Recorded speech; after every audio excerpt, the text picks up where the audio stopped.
This video is part of the IOD Summer Collection 2023 release playlist. If you want to see other videos from the playlist, please click the link in the description below. Hi, so I wanted to share with you, I went to an estate sale the other day and I could not believe what I found. I walked up, I saw it, it caught my eye, and I knew exactly that I had to have it and what I was going to do. So this is it, look at this. Here's the price tag, it was $8, I got it for $5.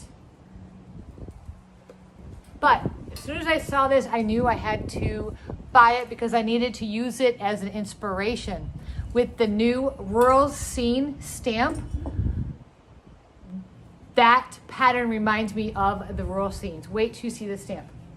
So I went to the store and I bought a picture and then I painted it and then I used the rural scenes stamps on it and look what I created.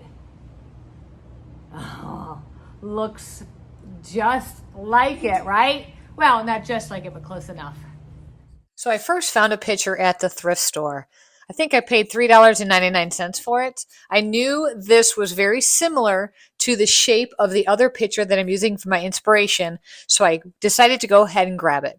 Now you'll notice how shiny this is, and paint doesn't always stick to a shiny surface. So I gave it a quick cleaning, and then I used some bonding primer.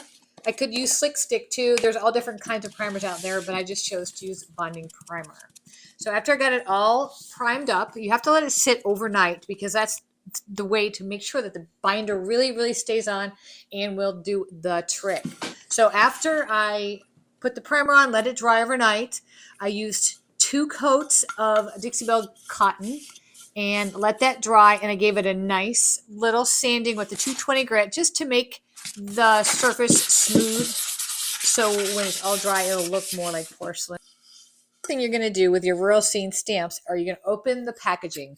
You're going to notice that there are 2 sets of stamps and then 2 sets of masks which are individually wrapped. After you get them laid out, you're going to definitely want to prepare your stamps. You want to do this for a few reasons. First, it will accept the ink better and it will give you a better impression when you use your stamps. I generally take a 220 and just give it a nice light sanding. You'll quickly notice how many little pieces of stamps there are, which means there are equal amount of the masks that match them, and they may be difficult to identify when you need a mask because you definitely are going to be layering these stamps. That's what these are designed for.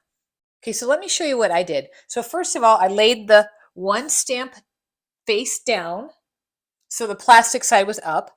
Then I mirrored the same mask sheet on the other side. Then I took a Sharpie and I numbered them.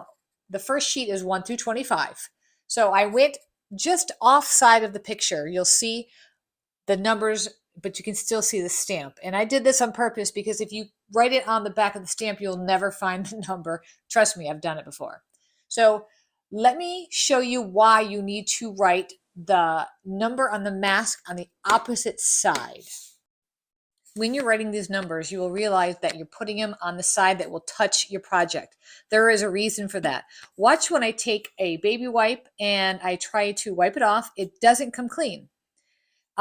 However, when you put a little stamp ink on it from IOD, watch what happens. I'm going to take a paper towel and I'm going to rub the same thing I tried to do with a baby wipe, and it miraculously comes off. So that is why you definitely want to put your Sharpie on the opposite side of which side you're stamping. That way you don't erase your numbers and your Sharpies will stay on your mask. And no, it does not transfer onto your project. It's a little crazy, I know. However, I'm glad I tested it. Okay, so now let me talk about storing it. Save your mask envelopes and go ahead and stick it back in. These little mask envelopes are very important because these masks won't stay in the container very long and they'll be loose. And at least this way you'll have 1 through 25 in one envelope and then 26 through 50 in the other envelope. So it'll make finding your masks a little easier, especially with the Sharpie written on it. It can be a little daunting trying to get it back in, but just take your time and it'll slide back in. Now look here, notice when I took it apart, I folded it down so the sticky side stayed shut and stuck together so it didn't catch my mask. But then you can peel it back off and re-stick it to close that mask. Works like a charm. So after you've done both masks, you want to assemble everything back together. And what I do is I put them in the IOD envelopes. These are perfect. So the first thing I do is I cut off the edges of the cardboard part because I like to have the examples and like to see the stamps. I just like that. It adds to it. So I put that in first. Then what I do is I'll take my stamps and my masks and then I'll slide those in. Now, sometimes if you have a double set, it's a little tight, but it does fit. After I get them lined up, slid in, I also cut the name of the stamp off the cardboard part too, and I slide that in so I have it in the envelope. But then again, I also have my Sharpie handy and I write it on the top of the envelope.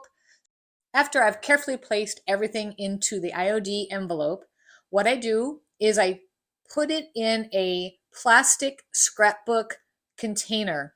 This will allow me to store 6, 7, 8 different stamps in one area.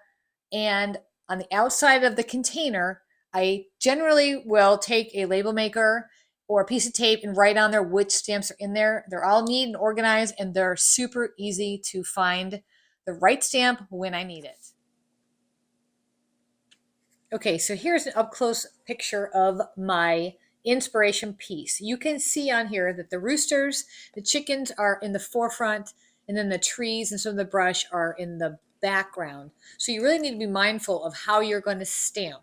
What needs to come first, what needs to come second, and how you're going to layer it. So what I decided to do was grab a piece of paper and a pencil, look at all the stamps, and then decide what I wanted to use and where.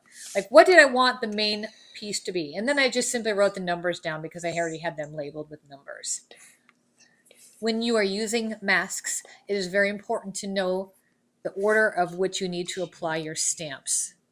Once I decided on what I was going to do, I took my scratch paper, piece of paper and wrote it nice and neat on a new sheet of paper so I knew exactly what I was going to do first, second, third, and fourth.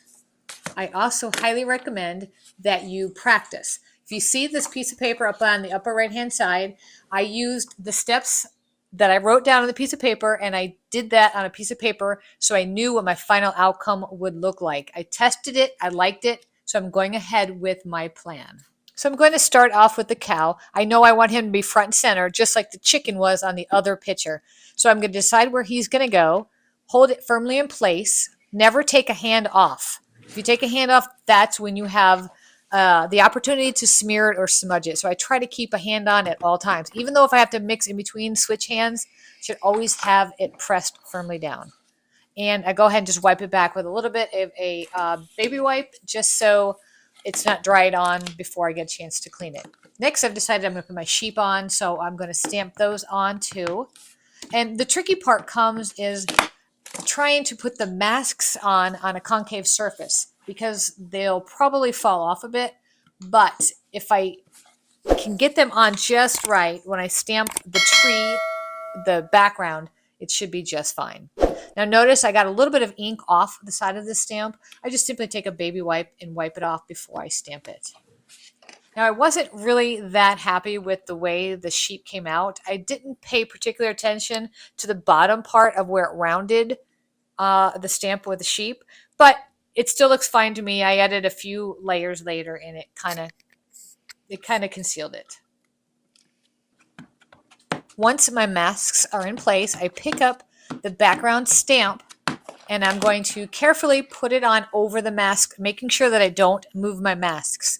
These masks will block the ink from going on to what is currently stamped. So it'll stop the ink from going on to the sheep and the cow.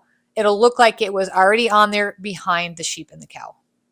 You'll notice that I didn't use a thin mount when applying the tree stamp, purely because of the concave or the curvedness of the picture. I wanted to make sure that it could free flow onto whatever surface and curves the picture had.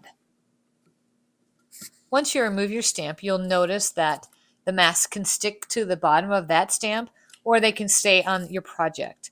Now, look at the masks. You can see the ink on the back of the masks. This is why we took the Sharpie and wrote on the other side, because when you go to clean these masks, that ink will take off the Sharpie. I don't know why this is. It's just the way it works. So I'm going to continue putting on my design until I'm happy with what I have. After I get done with all my stamps, I notice that my inspiration picture has black along the top outline and on the handle. So I decided that, you know what? My picture needs it too. So I'm going to go ahead and do that.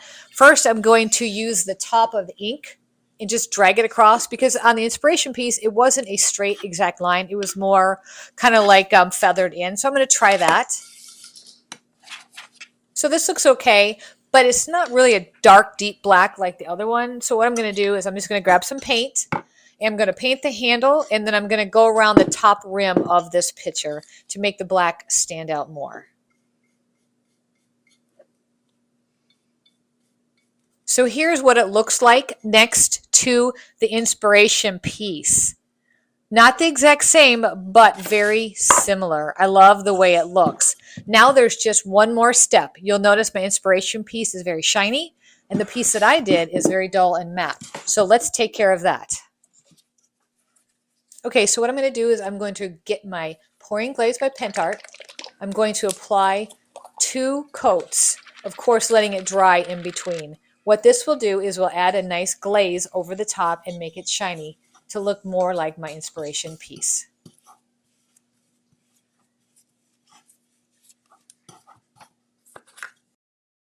Okay, it is all dry. Take a look. What do you think? I love the way it came out.